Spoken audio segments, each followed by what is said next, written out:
Hello guys, अब हम second topic की तरफ प्रोसीड कर रहे हैं, सेकेंड चैप्टर का, जिसका नाम है long period goals of planning in India. इसमें पहला पॉइंट आता है increase in GDP and per capita income. ठीक है, इसमें पहले हम ये देखते हैं कि पर कैपिटा इनकम क्या होती है। पर कैपिटा इनकम मतलब होती है national income upon total population. ठीक है, हमारे कंट्री की जितनी इनकम है वो पॉपुलेशन से कंपेयर होती है, टोटल पॉपुलेशन से कंपेयर होती है। ठीक है, जो अब इसमें क्या है कि इसमें पहला पॉइंट ये आता है कि increase in GDP should aim at sustainable development. जो जीडीपी है हमारा, अगर जीडीपी बढ़ता है तो उसको सस्टेनेबल डेवलपमेंट में बहुत फोकस करना चाहिए। सस्टेनेबल डेवलपमेंट मतलब क्या होता है कि हम हमारे रिसोर्सेस को should be saved for future. ठीक है, उसको एक एफिशिएंट वे में, use of the resources in A efficient way. ठीक है, एक एफिशिएंट वे में रिसोर्सेज को यूज करना ताकि वो हमारे फ्यूचर के लिए बच सके। ठीक है, फिर है इसका कि हमारा जीडीपी कब बढ़ेगा, जब पॉपुलेशन कम होगा। पॉपुलेशन कम होगा तभी जीडीपी बढ़ेगा। ठीक है, अगर पॉपुलेशन ज़्यादा है तो जीडीपी नहीं बढ़ेगा। ठीक है, तभी होगा हमारा जीडीपी बढ़ेगा, पर कैपिटा इनकम भी बढ़ेगा। नेक्स्ट है मॉडर्नाइजेशन।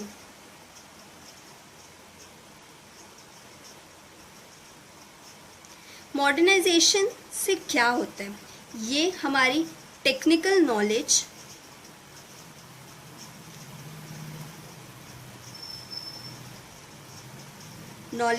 इंक्रीज करती है।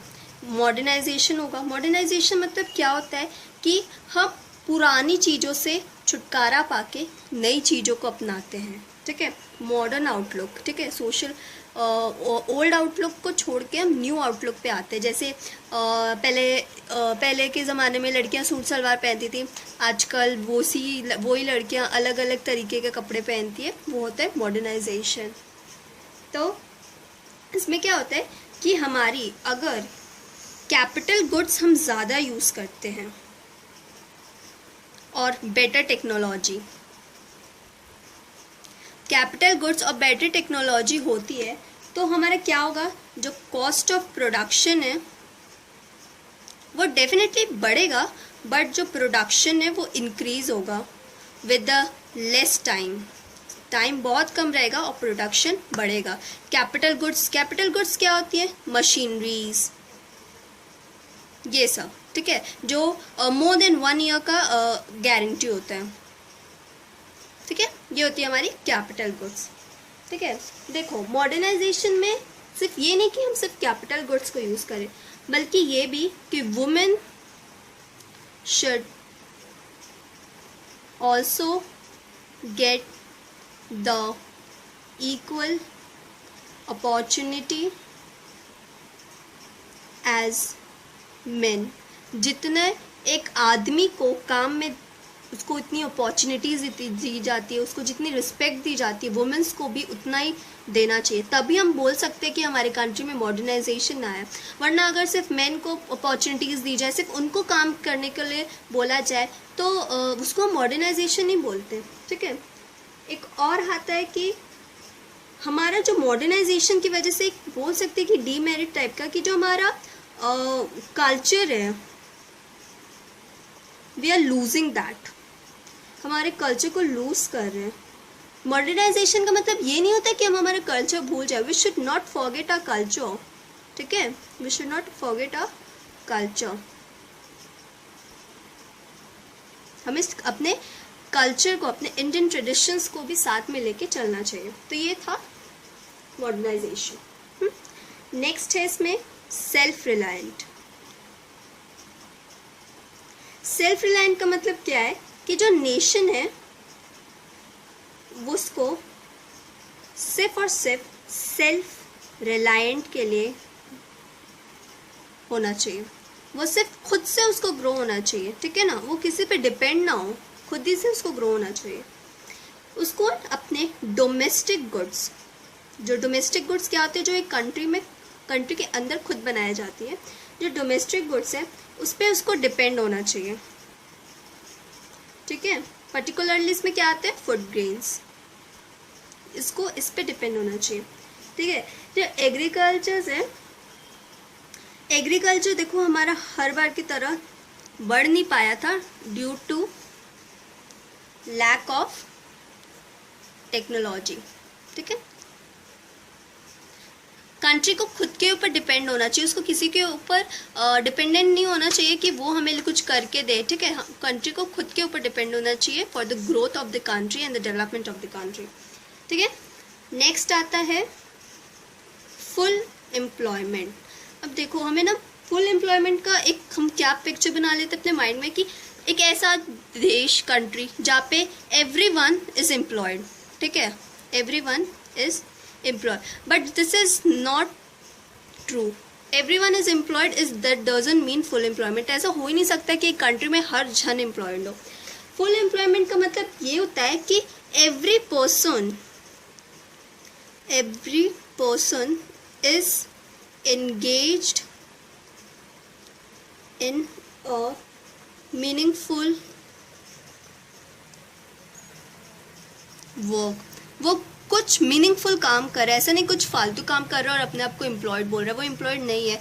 कुछ मीनिंगफुल वर्क जिसके लिए उसको पैसे मिले, ठीक है, इसको हम फुल एम्प्लॉयमेंट बोलते हैं, ठीक है। ये होता है फुल एम्प्लॉयमेंट। मतलब ये नहीं कि हर जन एम्प्लॉयड है, हर जन एम्प्लॉयड होना सिर्फ ज़रूरी नहीं होता है, ज़रूरी ये होता है कि एक मीनिंगफुल वर्क कर रहा हो इंसान। अब देखिए इसका मतलब फुल एम्प्लॉयमेंट का मतलब हम लोग एक और कर लेते हैं कि zero employment, zero unemployment. Zero unemployment नहीं हो सकता because they every time there is some natural rate of unemployment। चाहे कुछ हो जाए अनएम्प्लॉयमेंट रहेगा ही रहेगा, भले वो 1% हो, वो 10% हो, कुछ भी हो जाए, इतना अनएम्प्लॉयमेंट रहना ही है। हर जन एम्प्लॉय हो ऐसा बिल्कुल भी ज़रूरी नहीं है। अब ये देखिए, ये जो नेचुरल अनएम्प्लॉयमेंट है ये क्यों होता है? नेचुरल अनएम्प्लॉयमेंट किस लिए होता है, कैसे होता है? नेचुरल अनएम्प्लॉयमेंट होता है स्ट्रक्चरल चेंज की वजह से, ठीक है, एक रीज़न ये। दूसरा रीज़न ये कि people are not willing to work at the existing wage rate.